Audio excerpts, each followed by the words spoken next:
Perfect, refreshing. Just like the European Soccer Show, which is coming to you every week currently. With me, talking about refreshing, it's Leo. Hello, Leo. Have you had a nice week? Hey Daniel, how are you? I'm all right. I regret doing that. That was too hot to do that joke with. But apologies to all those listeners that I've suggested. Believe me, it's backfired horribly as I writhe around in pain within myself. We've got quite a lot to get through today, though, which I'm very excited to get on board with. But I will just point out to everybody that the other reason I'm dying in myself because I am so very poorly.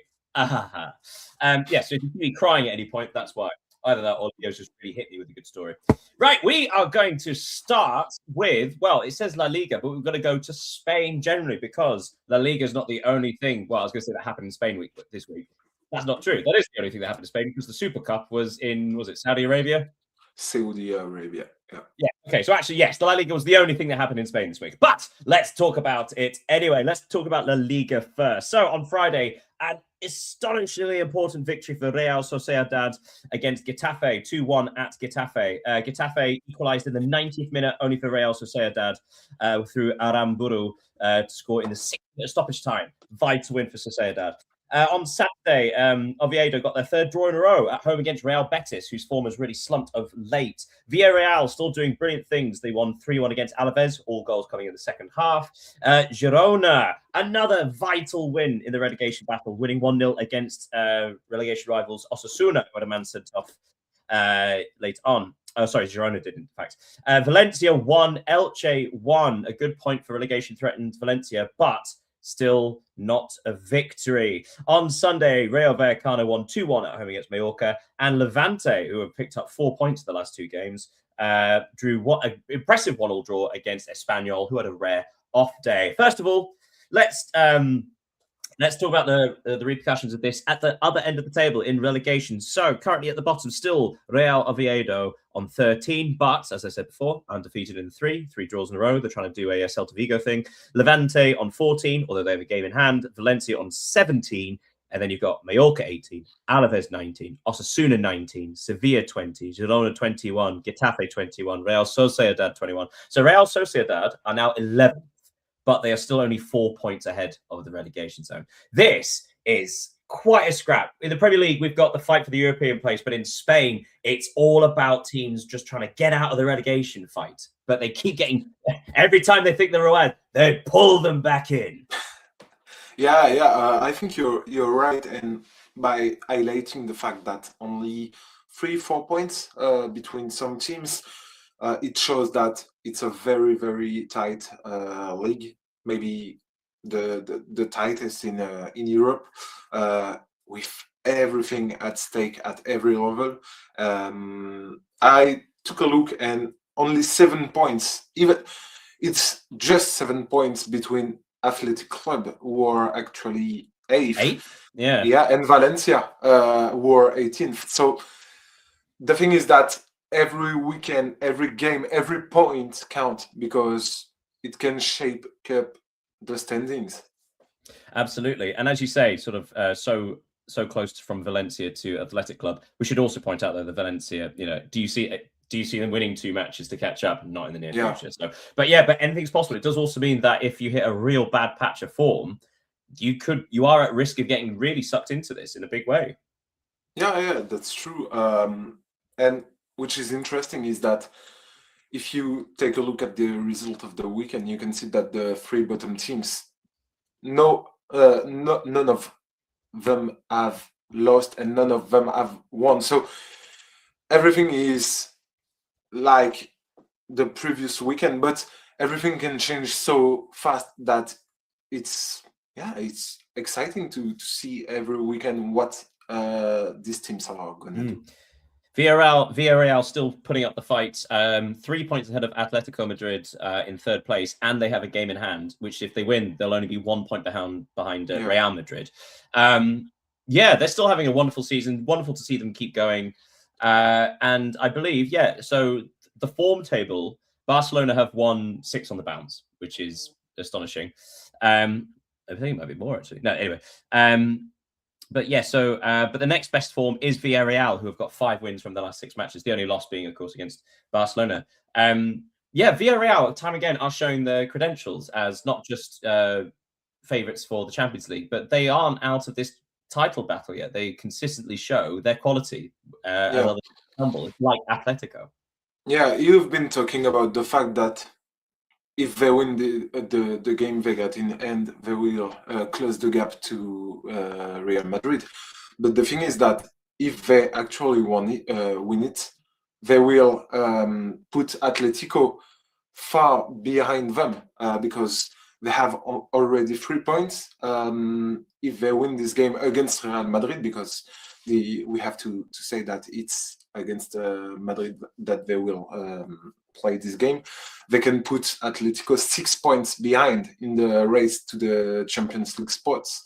Even if in Spain you've got 4 teams qualified for the Champions League, so it's a very high stakes for Villarreal to win this. And I've noticed something is that one of their strengths is that they have several options for scoring. If you take a look at the different goal scorers, you will see that 4 of them have scored 5 or more goals. So it's very interesting for this team. They are already eliminated of the Champions League. They are in the Copa del Rey too, so they will focus on the league, and there is a great chance that they will finish third in the league, or even second if Real Madrid or Barcelona fall down. But it's to be honest. Also a word on Girona, who so talk about like best the points accumulated in the last 6 matches. Atletico have only gained 10 points in the last 6 matches, but Girona have got the same amount. They've Girona 10 points. That includes 3 wins from the last 4 games. It feels like finally they've turned the corner and got a bit of momentum. Yeah, they had. We've discussed about it. They had a very difficult start to the season, having to wait until October to record their first win, but they have made it up for since, because they have, as you said, they have won some games, drawn others against biggest teams. If you remember their game against Real Madrid, for example, it was a draw, so interesting for them. And above all, they have managed to gain points against their direct opponents to the relegation, and it's important in their situation. The longest unbeaten run beside Barcelona, do you know who it is? I don't. But Celta Vigo. Okay. Celta Vigo are currently 7th. They are joint 6th with Real Betis, just on same amount of points, on 29 points. I mean, it's wonderful to see, because not only like Celta Vigo again started the season slowly, lots of draws, were part of the relegation discussion, but yeah, 8 undefeated, picking up 13 points from the last 18 available. It's been brilliant to watch the turnaround. But also, outside of the top 4, we have Espanyol in 5th, Real Betis in 6th, and Celta Vigo in 7th. That's a fun mixture going for Europe. But we should move on quickly because, of course, the big news has been that Xabi Alonso has been sacked as the head coach of Real Madrid. So let's quickly look at the Supercopa that was happening in Saudi Arabia. On Wednesday, Barcelona defeated Athletic Club 5-0. It's a different Athletic Club from last season, we have to admit. Although impressive performances, Ferran Torres, Fermín López, Rooney Baji and Rafinha with the goals. On Thursday, Atletico Madrid 1, Real Madrid 2. Valverde scored in the 2nd minute. Rodrigo extended the lead in the second half before Sørloth pulled one back. But Real Madrid hang on for the victory. But on Sunday, the final, the actual Supercopa, Barcelona 3, Real Madrid 2, and possibly the most insane ending to the first half you'll ever hear. Rafinha opened the scoring in the 36th minute. Then in the second minute of stoppage time, Vinicius Jr. equalised. And then in the 4th minute of stoppage time, Robert Lewandowski gave up Barcelona the lead. And then in the 6th minute of stoppage time, Gonzalo Garcia equalised again. And then in the second half, Rafinha scored Barcelona's 3rd. and also Barcelona held on despite losing De Jong with a red card in stoppage time. A wonderful match. Let's talk about Real Madrid first of all, because of course Xabi Alonso has been released from his position. And one question I want to throw at you is, do you think, because Real Madrid were close to winning this, do you think had he won this competition, he still would have been fired? I don't really know, because I've read something this morning saying that he would have asked Florentino Perez to leave his post as Real Madrid manager. Maybe a win in the Supercopa would have make him rethink about his position, his role, and his future. But of course, the fact that they have actually lost, it sealed his situation, unfortunately, because I think that he's paying the price for problems beyond his control. It's been a few years that Real Madrid is a club in disarray, where players who still have everything to prove, because some have won the Champions League, of course, in 2024 and even before, but they allow themselves to put themselves above the institution that is Real Madrid, and I don't think it's a good thing. And this institution, which is incarnated by Florentino Perez, he's clearly allows this to happen, because if you remember when it was Cristiano Ronaldo, Gareth Bale, Karim Benzema, they were the best players in the world at the moment, but we never heard about the fact that they think they would be above the institution, and today it's a problem. Absolutely. Be very interested to see the managerial merry-go-round potentially in the summer, because as there have been reports that Manchester City may be going after Vincent Kompany, but currently Bayern Munich's manager, to replace Pep Guardiola should he decide to leave. And of course, if Kompany did go, then Xabi Alonso is also a former Bayern Munich player, so that does appear. And also, if Arne Slot, it keeps getting linked with former clubs. I suppose the other thing is, it seems quite strange because it felt like a corner had been turned, because before this, the Supercopa, Real Madrid had won 3 matches on the bounce in the league. They defeated Atletico Madrid in the semi-final of the Supercopa, which is not a nothing result. And so the fact that they lost to Barcelona in a narrow defeat like that, in such a chaotic one, it feels like it feels like so much progress in comparison to their last defeat to Barcelona. And yet that seems to be the thing that broke the straw that broke the camel's back. Yeah, but if you remember, we've talked about their win this past few weeks, and it was never really convincing. Sometimes it was just harsh at the end of a game. Even in Copa del Rey, if I remember, they have knocked out a second or third division side on a 2-3 or 1-2 score. So it was somehow close to the bad results. But and they have, of course, they have beaten Atletico, which is never nothing, especially since they have lost in the league 5-1 in the early season. So they needed this revenge. But against Barcelona, it was different. And I want to praise the performance once again of Rafinha, because we have mentioned it. Well, I mean, we should highlight so in the 2 matches, Rafinha scored 3 times. He had 2 assists. Yeah. And that's 8 goals for Barcelona, and he was involved in 5 of them. It's astonishing since he's come back into the team, having supplanted Marcus Rashford, who was having such a good season. He's somehow done better. I think he is their main man at the moment.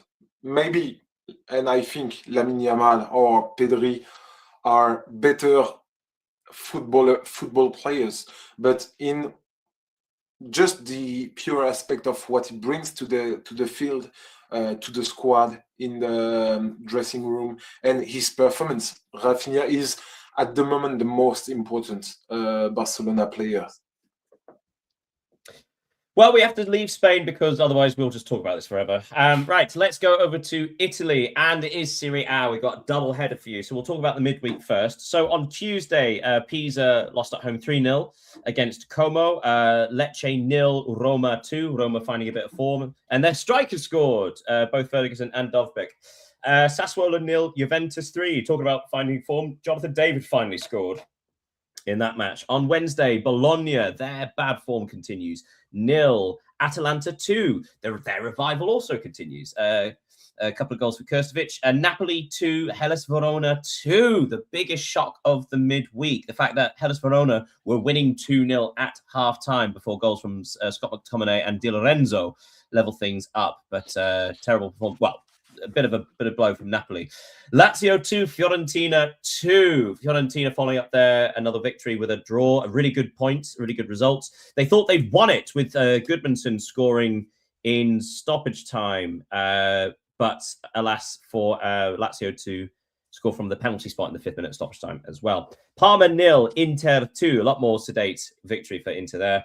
And Torino 1, Udinese 2. And then on Thursday, Cremonese 2, Cagliari 2. A goal and an assist for Jamie Vardy. And the second biggest surprise of, well, is it surprise? AC Milan doing what AC Milan does, struggling against team in the relegation zone. AC Milan 1, Genoa 1. Genoa winning until the 2nd minute of stoppage time before Rafael Leao squeezed a point. Right, so that's the midweek. I suppose we should highlight the fact that Napoli were held, and that was a real stumble. First of all, credit for the fact they came back into it and got the point, but also they were really sloppy in this. Yeah, they were. I remember we texted about that game. I thought they could have really lost this one, but they didn't. And once again, as we will talk about it in a few minutes, Scott McTominay came to rescue his team. He's been incredible since joining Napoli last season. I don't think anybody could have expected him to succeed that way, because it's incredible to be named Serie A MVP at the end of his first season. He's becoming, I don't know if I can say a legend at Napoli, because he will need to achieve more maybe, but he's becoming someone really, really important in the history of Napoli, because he has won the Scudetto. Yeah. He's certainly iconic. I think he's certainly arrived at helping them win the Scudetto, but also just a goal-scoring midfielder isn't necessarily the done thing. You know, being a goal scorer as a midfielder as well is something else. Yeah, especially since he's not playing like a number 10. You know, he's more a box-to-box player, so it's more and more impressive from him. Yeah, to think that Man United used him as a defensive midfielder.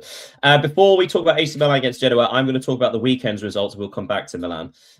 So on Saturday, Como 1, Bologna 1. That result means that Bologna are now winless in 6 matches and have only picked up 3 points in that time. Real rot for Bologna. Udinese 2, Pisa 2, Roma, another 2-0 victory. They seem to have bounced back nicely. Another victory for Atalanta, 2-0 against Torino.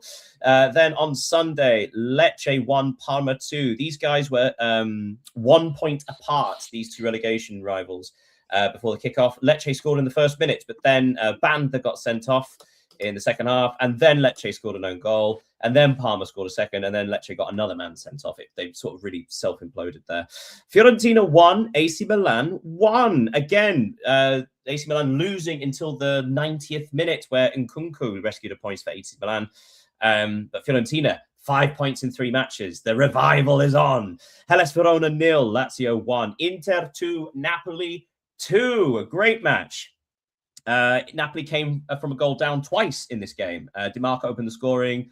Then McTominay equalised. Çalhanoğlu scored from the penalty spots. McTominay equalised again.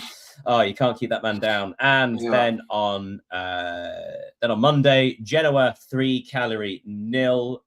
Genoa again, sort of really coming to the fore here, and Juventus 5, Cremonese 0. So let's talk about Milan first of all. So AC Milan only picked up 2 points against Genoa and Fiorentina, although two teams that are actually finding some form. But 2 points against the team in 19th and 15th place. This is the sort of thing that AC Milan can't do. They're meant to be, they're the ones without Europe. They're the ones that are sort of have the most sort of space to go for a title charge. And they keep doing this against the team in the bottom 6-7 positions.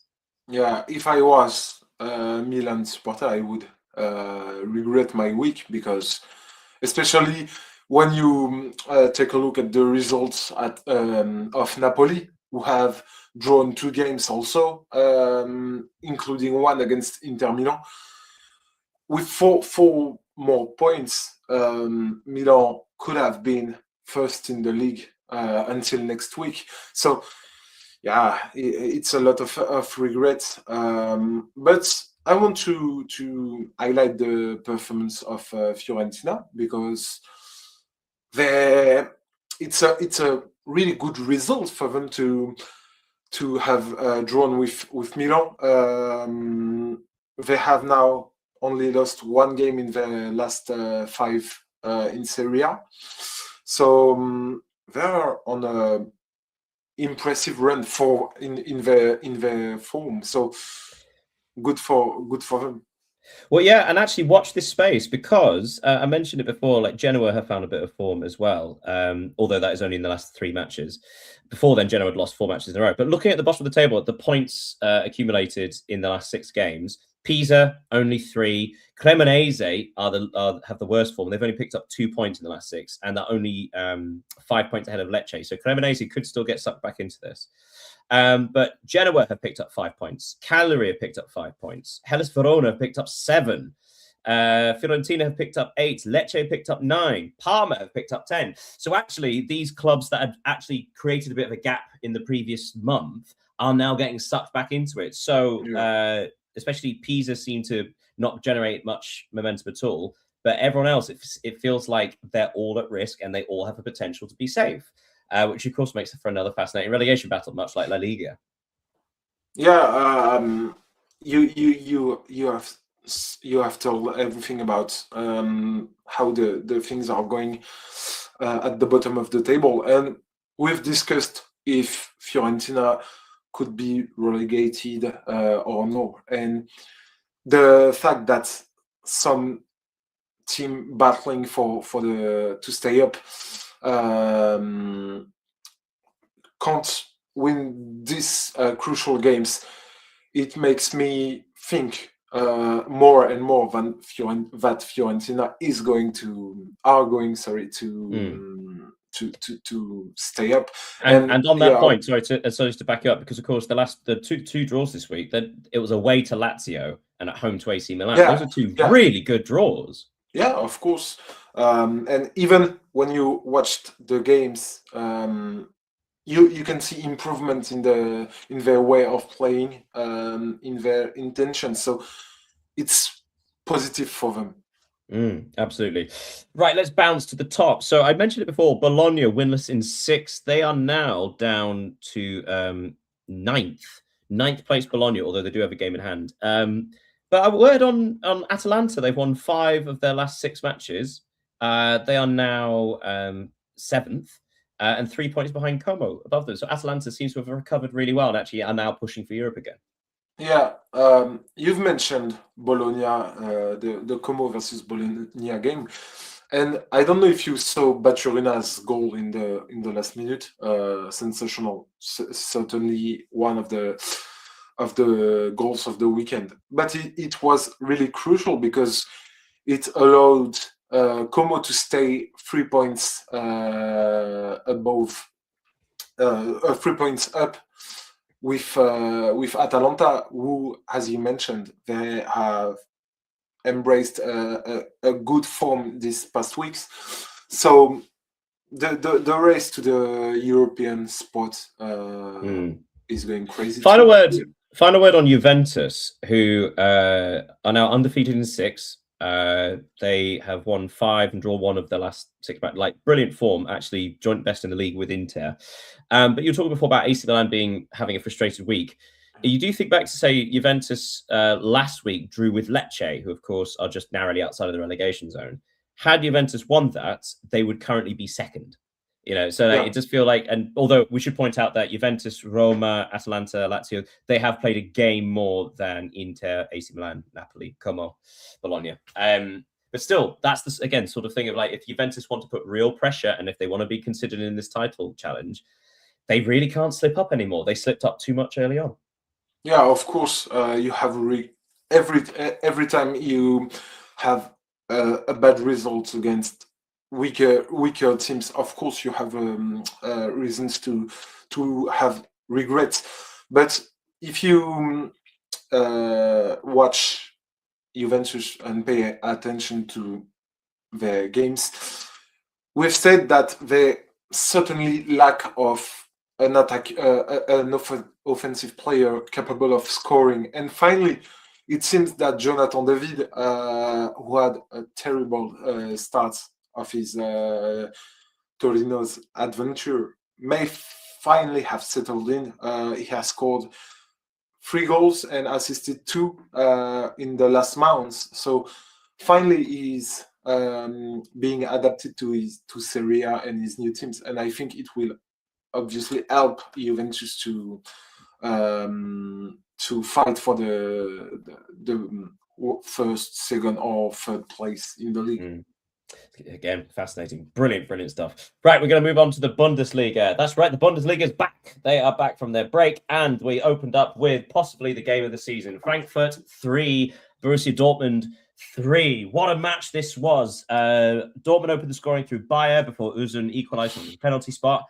And then after halftime, Maker gave Dortmund the lead again before Ebmu Talib equalised for Frankfurt. And then Frankfurt thought they won it. 2nd minute of stoppage time through Dahoud. But in the 5th minute stoppage time, Chukwuemeka equalised for Dortmund. 3-3, fantastic match. On Saturday, Freiburg won 2-1 at home against Hamburg. That's right. It's the Burger Derby, the also so-called Delicious Derby, or the Patty Derby. Pick one of the above. Heidenheim 2, Köln 2. We've actually got a couple of postponements. St. Pauli versus RB Leipzig. That was postponed. Werder Bremen and Hoffenheim was postponed. Union Berlin 2, Mainz 2. Possibly the most surprising results. The break wasn't good for Bayer Leverkusen. They lost at home against Stuttgart 4-1. In fact, Stuttgart were 4-0 up by half-time. And then on Sunday, Borussia Mönchengladbach won 4-0 against Augsburg. And then, my goodness, ruthless Bayern Munich beating Wolfsburg 8-1. And believe it or not, it was 1-1 at some point. Goals from Diaz, 2 from Elise, 2 own goals, and then Guerrero, Harry Kane, and Leon Goretzka. First of all, quick word. Let's start with Bayern. Just a quick one for this, because obviously this was so dominant. But this really is just showing how ruthless they are. They want to score this many goals. Yeah, you are totally right. And which is also incredible is that of the 6 goals they have scored, because 2 have been own goals from Wolfsburg players, there are 5 different goal scorers, so it shows their offensive strength and depth. So impressive. Yeah, their left winger, their right winger, their striker, one of their midfielders, their left wing back, or left full back, where you wanted to go.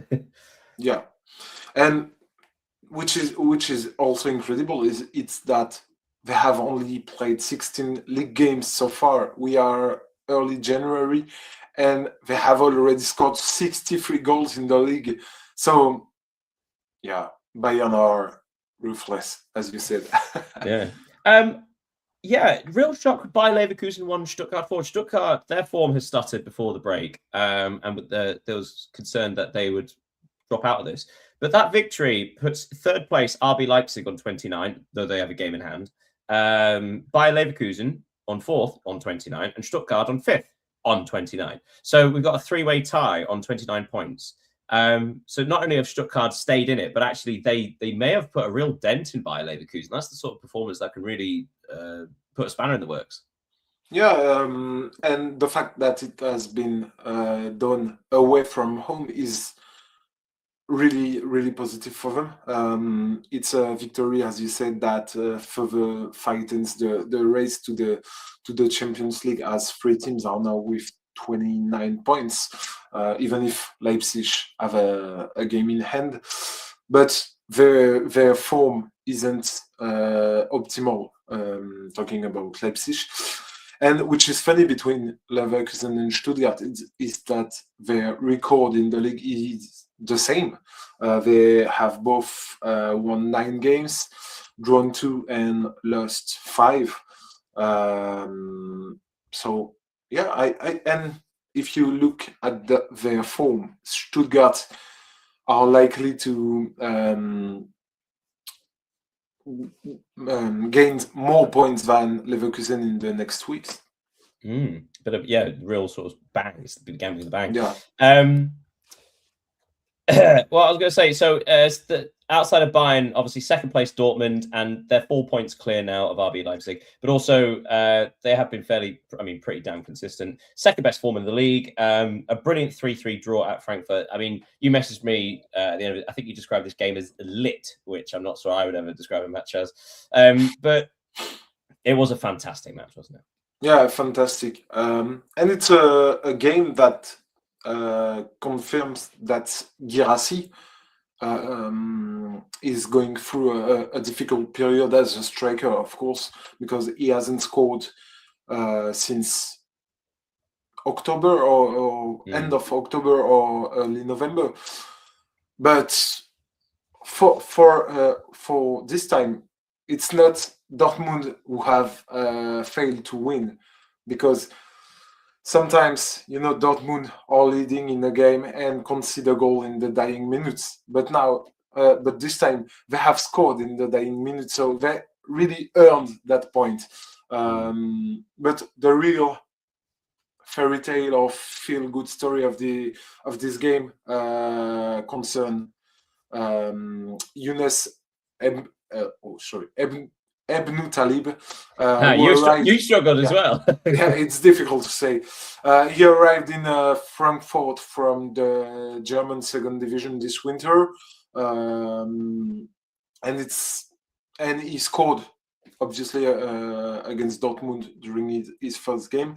And it's worth noting that exactly 2 years ago, he has been without a club because he just terminated his contract in Italian third division after a metatarsal injury. So it's like a real rebirth to him and a good story. Well, good for him. That's wonderful news. Quick word on the third best form in the league. Do you know who has the third best form? I don't. Gladbach, because no. Well, actually, they have pretty good, but I believe the third best is Hoffenheim. Hoffenheim now down in 6th place. They have a game in hand. If they win that game in hand, they would potentially go third. Hoffenheim have really snuck up, haven't they, on this group? Yeah, they had, and I know Lyon played Hoffenheim in preseason, and I remember this game was, I will not say easy, but Hoffenheim didn't seem to have the possibility to compete for European spot at the time. So it's a good surprise for them. I think for the fans too. As you said, they have a game in hand because they haven't played this weekend. So it could be one of the great story of the season in Bundesliga. Right, let's park that there because we got to talk about England, and we will sort of talk about France, but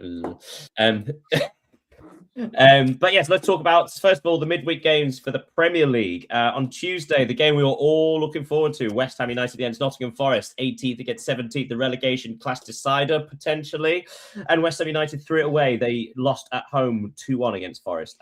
West Ham were in the lead at half-time, 1-0, before Nottingham Forest equalised through Dominguez and a late Morgan Gibbs-White penalty. On Wednesday, Antoine Semenyo bid adieu to Bournemouth but he left by scoring the winning goal, basically his last kick in a Bournemouth shirt, as Bournemouth won 3-2 at home against Spurs. Brentford won 3-0 against Sunderland. Igor Thiago, another 2 goals. My goodness, what a season Brentford are having. Crystal Palace 0, Aston Villa 0, a match that basically summed up how two clubs with 2 very small squads playing in Europe finally got tired. Everton 1, Wolves 1. Not particularly notable, apart from the fact that Everton had a complete meltdown with 10 minutes to go. Michael Keane getting sent off, straight red for pulling a player's hair, and then Jack Grealish got sent off 5 minutes later. 2 yellow cards in quick succession, the second one for dissent, and clapping enthusiastically at the referee. Fulham beat Chelsea 2-1. Mark Cucurella got sent off in just the 22nd minute, and Fulham managed to eke a win with another Harry Wilson goal. Manchester City drew again, 3 on the bounce in the Premier League, drawing 1-1 with Brighton.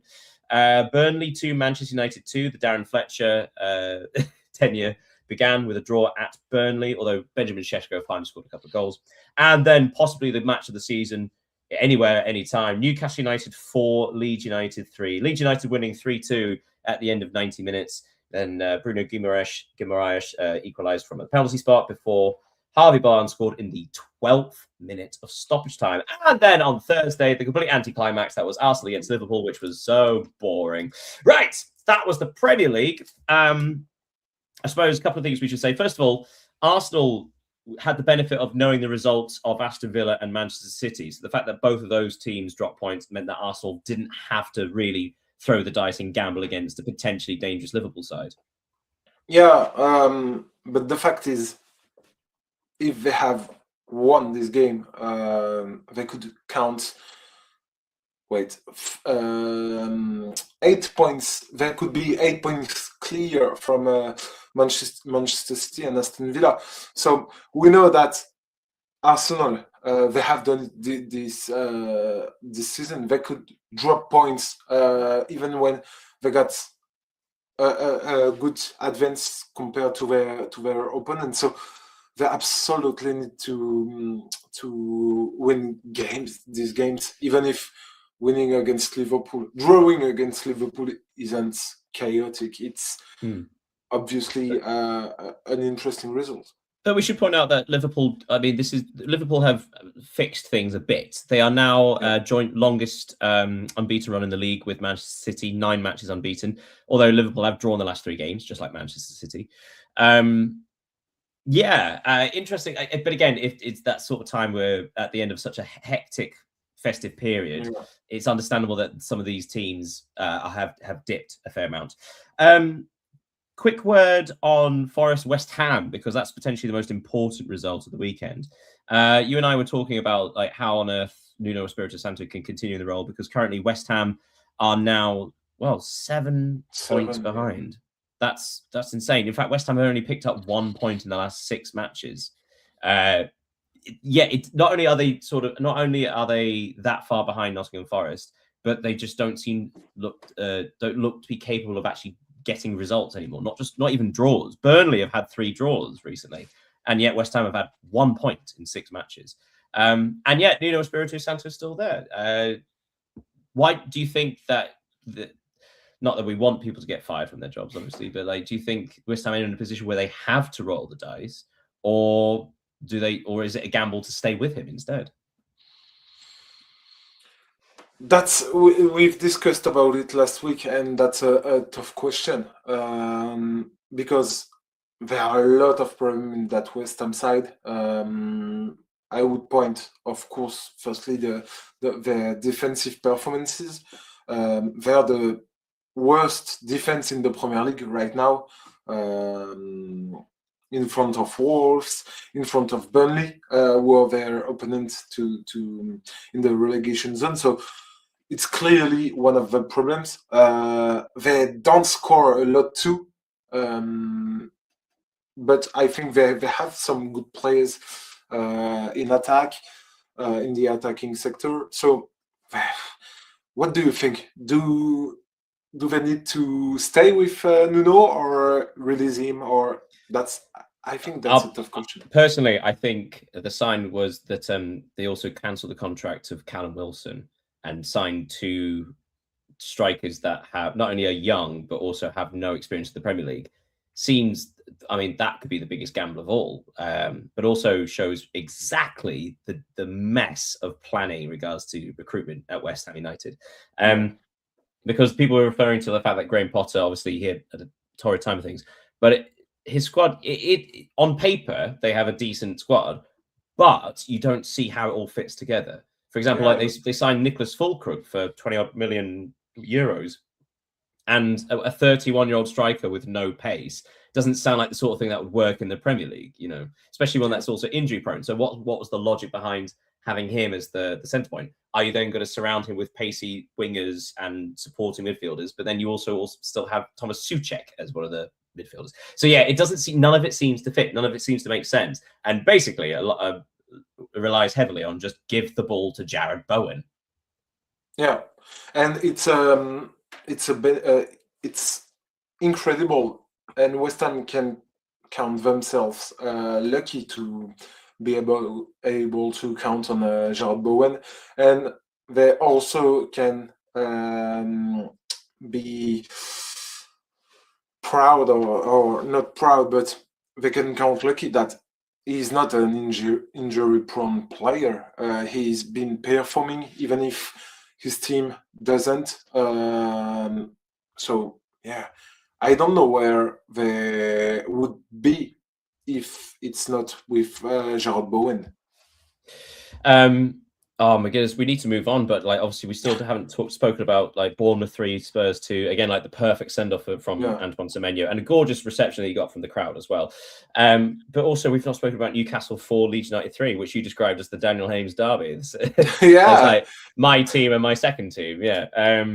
But what a match that was. I mean, it was chaos. It was chaos in the sense that actually no team had control, and actually it was very sloppy, but it did make it very entertaining. But like I say, we do need to move on. But quick look at the table just to highlight the fact that if the gap between Arsenal and Manchester City, Manchester United, 6 points. But the gap between Liverpool in 4th, 6 points below them, are Brighton and Everton in 11th and 12th. That gives you some idea of how close this is, how many teams are in line for this push for the European places. Liverpool are 4th, Brentford 5th, 6 matches unbeaten. Newcastle have the longest winning streak in the Premier League, 3 matches on the bounce. They're now 6th ahead of Manchester United. Chelsea are now 8th, Fulham 9th, 6 matches unbeaten. They have the best form in the league outside of Arsenal. That's insane. Tied with Brentford. What incredible season for them. Sunderland are now 10th, Brighton 11th, Everton 12th, Crystal Palace down to 13th, Spurs are 14th, and yet on 27 points are still only 6 points behind the potential Champions League spot. Yeah, incredible. But we need to quickly talk about the FA Cup. We're not going to do it at great length, but I just want to highlight some notable results. We'll save the big one to the end. So, Wrexham, that's right, you can't keep them away for long. Wrexham drew 3-3 with Nottingham Forest, but ended up winning on penalties. The first Premier League side they've beaten since 2001, I believe, something like that, maybe 1999, but for a long time. Wolves won a game again, 6-1 against lower league Shrewsbury Towns. That's now, I think that's 4 matches unbeaten for Wolves in all competitions. Manchester City won 10-1 against Exeter City. I bring this up because Manchester City and Newcastle play in the semi-final of the League Cup tonight. Newcastle went to extra time and penalties. They drew 3-3 with Bournemouth before winning on penalties, and they'll play Manchester City, who had a funny old time of things, winning 10-1. Spurs won, Aston Villa 2. Aston Villa were incredible in that first half, winning 2-1 at the Tottenham Hotspur Stadium. Again, more pressure on Thomas Frank. Liam Rosenior's start as Chelsea manager ended in a 5-1 victory at Charlton Athletic. West Ham also won a game. You couldn't write this, although they did need extra time to defeat Championship side QPR. And then Manchester United won, Brighton Hove Athletic 2. So Darren Fletcher's tenure of 2 matches involved a draw with Burnley and a loss at home to Brighton. So we're going to point that there's got one more result to say, but I'm going to a little comment on that because, of course, it's also been announced that Michael Carrick is expected to take over and as interim manager until the end of the season. But also, Manchester United are now out of both cup competitions. They are not in European competition this year, which means they will only have 40 matches this season, 40, which is now I messaged you saying like this feels like a record of some kind. This should be trivial trivia later, but like this is part of the this is relevant, right? So, what year do you think was the last time Manchester United had so few matches in a season?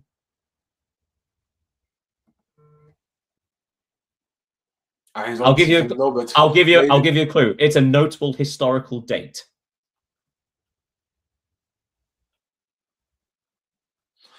I don't know, but I know that it's been a long time. So the last time Manchester United, first of all, the last time Manchester United were knocked out of both cup competitions in their first match was 1980. Oh, I forgot, 1987, 88, something like that. But the last time they only had 40 matches, there's fewer matches as this in a season, 45. was 1914/1915, that season. And so, like, why do they have so few matches? Possibly because of the First World War. Yeah. But yeah, so like this is historically unsuccessful Manchester United, and it is official. The third round of the FA Cup and the second round of the League Cup, and they're not in Europe, and yet there's still this sort of like thing of like, it's Manchester United, it's a big club. Sort of that kind of encapsulates it perfect. Sorry, I'm monologuing, but I just wanted to throw that in there. But the match we are going to talk about before we move on, Macclesfield 2, Crystal Palace 1. Crystal Palace, the defending FA Cup holders of the Premier League and in European competition. Macclesfield of the 6th tier. If you don't know what that is, if you've ever watched the Wrexham documentary and they complain about being in the National League, this is the league below that, the 6th tier of English football. Macclesfield 2, Crystal Palace 1. This is possibly the biggest result, not just in this competition, but perhaps all cup competitions everywhere, because it is literally the biggest upset in FA Cup history. And as the oldest cup competition and one of the most notable, that may well be the greatest ever. They are 117 places below. This is beyond unbelievable. This is not only is it astonishing, but it's wonderful. Yeah, and the fact that Macclesfield deserved their victory is even more wonderful, because when you look at if you look at the goals, you can see that it's like they just wanted it all. They pushed the ball in the net, and the stadium exploded. But when you just take a look at the statistic, you can see that they have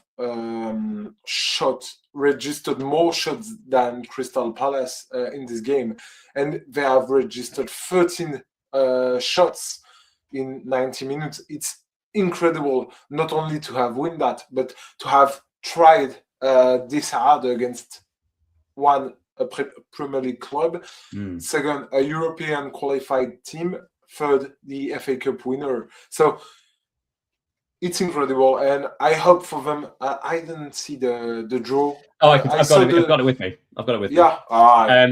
Okay. I got it.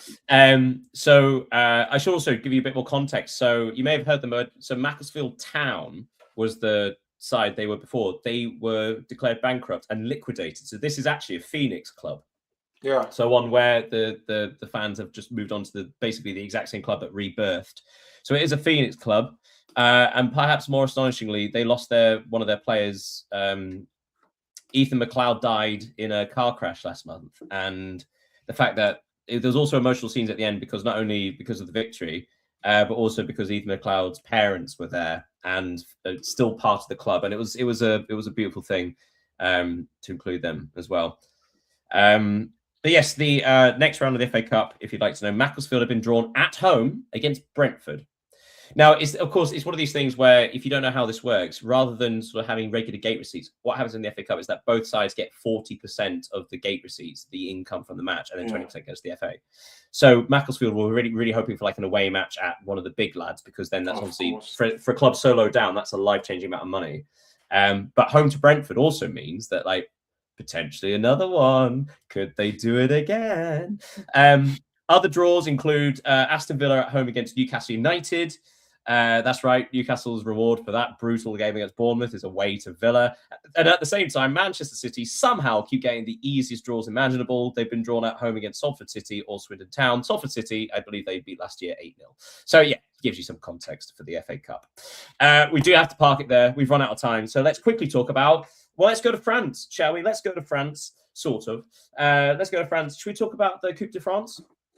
Yeah, we can, but I let you tell what you think of this weekend Coupe de France ties. Well, I have written a note, by the way, which was, are we ever going to have League One again? League 1 again? Because obviously the break before the sort of winter break was like, oh, that was Coupe de France. And then there was a break, and then they came back, and now it's Coupe de France again. And also there was the French Super Cup in Kuwait? Yeah, Kuwait. Which did anyone care about? Sorry? Did anyone care about that? Sorry? No, we don't. Yes, but that happened, of course. But we are going to talk about two matches in the Coupe de France of note, because as you said before, before we went live, a lot of predictable results, not many shocks, but there were two good ones. First of all, Lille lost at home 2-1 against Lyon. That was a nice sort of big clash between two sides in the top 7. But then the big one, and possibly the most interesting, Paris Saint-Germain nil point. Paris FC 1. That's right, the Parisian derby, the same as a couple of weeks ago, except this time Paris FC won and have knocked out Paris Saint-Germain. So that was obviously completely hard. Well, no one predicted that as a result. But that just opens up the possibility for anyone to win this now. Yeah. The second Paris Saint-Germain are gone, the rest of the French football is like, hey, we can actually win a trophy this year. That's maybe the most important thing with this result, is that the Coupe de France will now become a major objective for all Ligue 1 clubs involved, like Marseille, Lyon, Lens, Monaco, Rennes. It's for these clubs, a victory in the Coupe de France could save the season, because, for example, if you take the example of Lyon, their last trophy dates back at 2012. So it's been a long time for a club like Lyon. Marseille haven't won a single trophy for, I don't even remember this, but it was 10 years almost 10 years ago too. Monaco, Rennes, they also need to win something. Lens, they could complete the double if they are winning the Ligue 1. So it's impressive, and it adds something interesting to the cup, because this last years we've been obviously aware of the fact that PSG are going to win it, even if not won it, even if Rennes won it in the last 10 years. But yeah, a very interesting result and performance from Paris FC. Yeah, and actually, it's really the first, since being promoted, the first statement result as well, I believe. Yeah, and maybe the start of the Red Bull project, because Red Bull LVMH project for the club. Yeah, although as I messaged you at the time, I did say, like, it's quite hard to consider billionaire owners of Paris FC as the underdogs. So, like, the billionaire owners of Paris FC and the oil state-owned Paris Saint-Germain, what did I say? Let them eat each other. Yeah. But that's kind of it for the French football this way. But let's take a minute before we finish to talk about AFCON. So it was the quarterfinals. Again, everything went as predicted to the quarterfinals. But what it does mean is that the quarterfinals were very strong and very interesting. Mali lost 1-0 against Senegal after a goalkeeping howler allowed Ndiaye to score in the first half. Also, Spurs' Yves Bissouma was sent off for a second yellow in the first half. Cameroon lost 2-0 against hosts Morocco. Morocco, despite the fact not being brilliant in this tournament, keeps scoring, and especially Brahim Diaz, who really has turned up this tournament. Algeria lost against Nigeria. Algeria lost against Nigeria 2-0. Goals from Aziman and Adams. But the game of the quarterfinals, Egypt 3, defending champions Ivory Coast 2. So the defending champions are out. That was a good old match as well. Goals for Mamouche, Rabia, Salah. Yeah, fun old game, which means that we do have the semi-finals. But before I say the semi-final lineup, do you want to say anything about the quarterfinals? What would you like to highlight? The main thing I would like to highlight is that Nigeria put a statement on the competition. I think it was the most impressive performance since the start of it. To be honest, I haven't been impressed by the competition. But what Nigeria did to Algeria was extremely strong. It was a really strong performance, impressive display. So it will be, of course, an interesting game against Morocco. And I think it will be a crazier game than Senegal versus Egypt, which I think will be more close because of the teams. So if I was to watch one of these two games, it would certainly be Nigeria versus Morocco. Which also begs the question: how the hell didn't Nigeria qualify for the World Cup? Yeah. But also, it's quite juicy, the Senegal-Egypt, because of course there is history here. I think it was the 2021 AFCON where this was the final.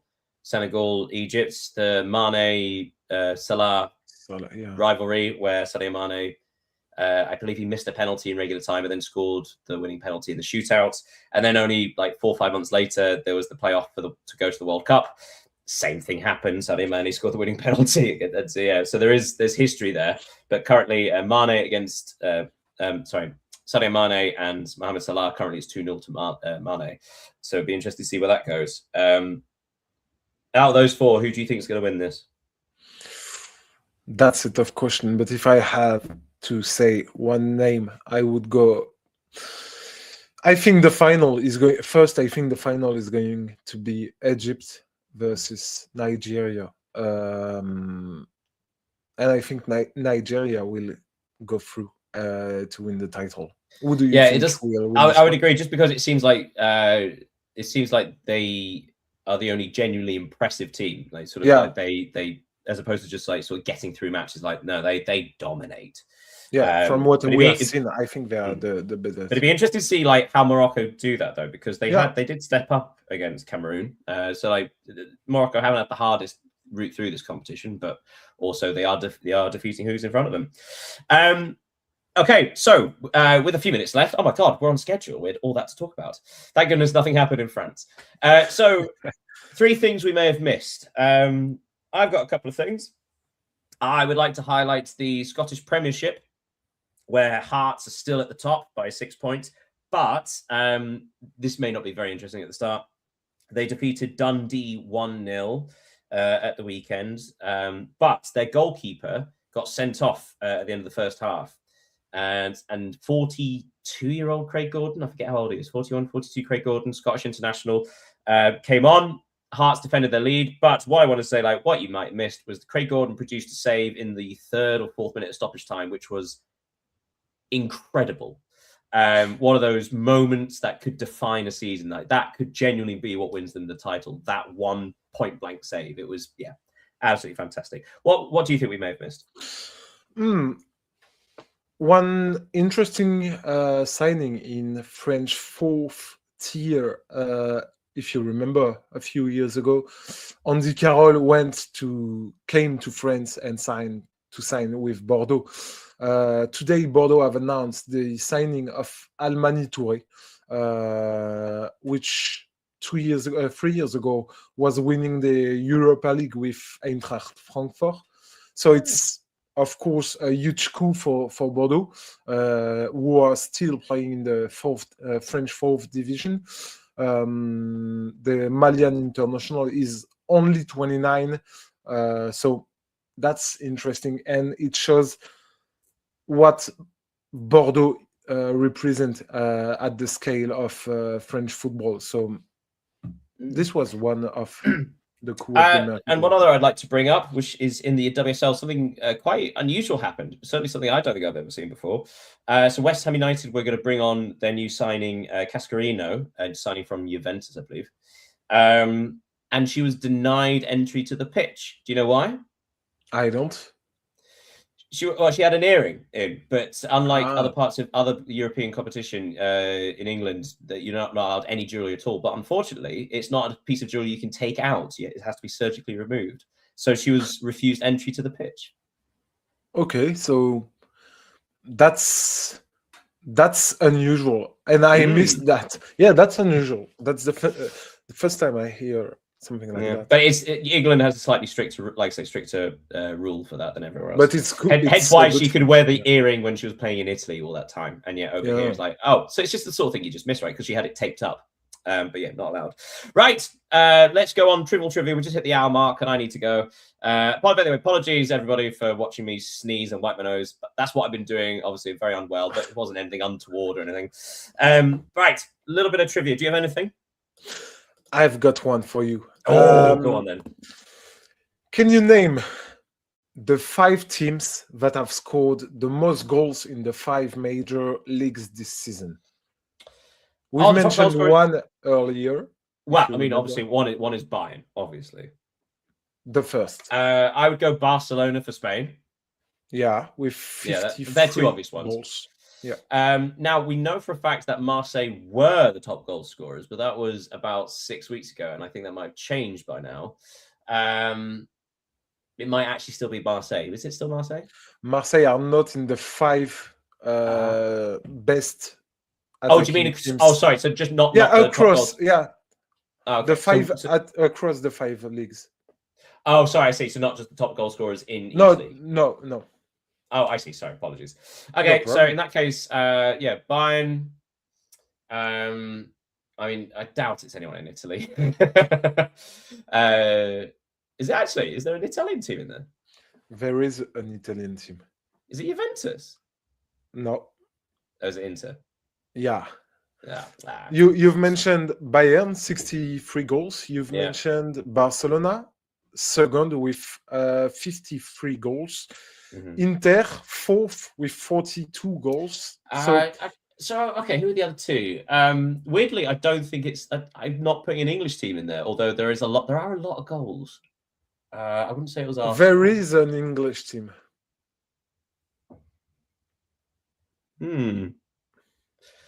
Oh, who'd be the top? I mean, I suppose it would it be Man City? Is that too boring? It's Manchester City. It's just because of Haaland. It's not a Man City, it's Haaland. 3rd with 45 goals scored. I suppose it's Real Madrid is the other, just because of Mbappe. And it's Real Madrid with 41 goals. But it's impressive to compare Bayern to Real. It's 22 goals between them. Yeah, that is astonishing, isn't it? Well, I got 4 out of 5. Okay, I've got a couple for you because I've already thrown the Manchester United date one at you, which is astonishing. Who is, across the top 5 leagues, who's the top goal scoring teenager? So, under 21? Yeah. Well, under 20, so just teenager. Okay. Across the 5 leagues. 5 leagues, who is the top goal scoring teenager? Eli Junior Kroupi, I know he's. It is well done. Yeah? I mean, he's tied with Lamine Yamal, but that is quite an astonishing thing that the top goal scoring teenager plays for Bournemouth. Yeah. And the final one, which I'll be honest, I've been saving for weeks. Maybe I should keep it for next week, but it also might become null and void. So at the time Wolves finally won, I actually had another team. Not in the top 5 leagues. In fact, this is in the top, say, 7. This is the 7th top team. Can you name the only team across the top 20 European leagues who have yet to win a match? Top 20 European leagues? Well, yeah, but it's. I'll give you a clue. It's the 7th. It's the 7th team. Okay. The 7th league. So Netherlands or Portugal, I think. Yeah. It's Portugal. It's Portugal. I don't have any idea. Sorry, of course not. Sorry, this is a really, really difficult one because, of course, there are some obscure Portuguese teams. It's a team called AVS. AVS. Although I have no idea what it stands for because I didn't research it. But yeah, they have still not won a match. Okay, so next weekend I will keep an eye on AVS results. I am. I'm Thank you, making a Daniel. note when I actually finally win. Like then I'll make a like what you may have missed. Hey, they won. Right, let's bring a close to that. I am going to go and just sneeze more often and have some soup. Thank you so much, Leo, for revitalizing me for this. Thank you, Daniel, for. We'll see everybody next week, where we'll talk about the AFCON final and the winners of that. We'll talk about what's there to talk about. Oh my goodness, there's going to be Serie A midweek. We've got Bundesliga, Serie A. We've got the Coppa del Rey. We've got Coppa Italia, Coupe de France, and then next week we go back to the league. And in fact, on Friday we got the return of Ligue 1. Hurrah! But until then, make sure you follow all the social medias. Make sure you follow us on YouTube. Blah blah blah blah blah blah blah blah. Thank you so much. We'll see you next week. Thank you ever so much, everybody. Goodbye. Have a nice day. Achoo.